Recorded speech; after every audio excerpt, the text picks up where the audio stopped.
iznenada.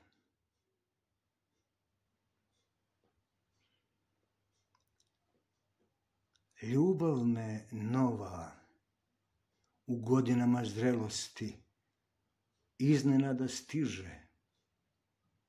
Na duši i srcu mi leži i spava.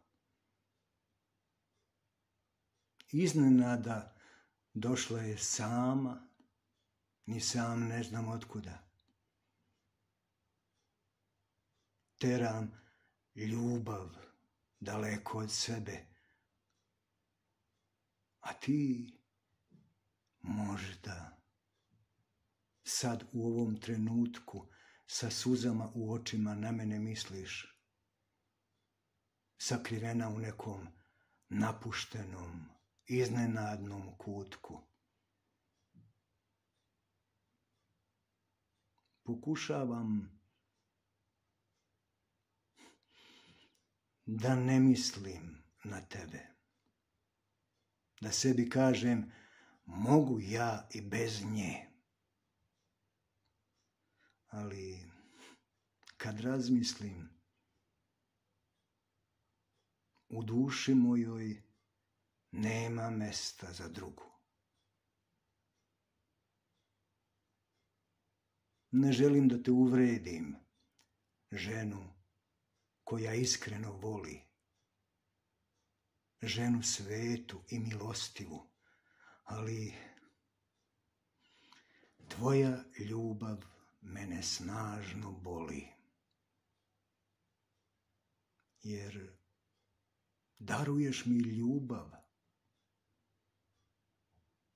a moj život je kamen i goli krš koji ni sam ne mogu da podnosim. Život mi je kao neplodni usev koji gori od sunčeve žege, koga tuče hladni grad i olujne iznenadne jesenje kiše. Pokušavam da se rastanem od tebe,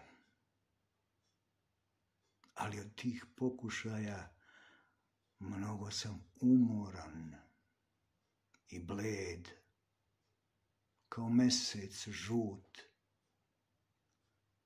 hladan kao led.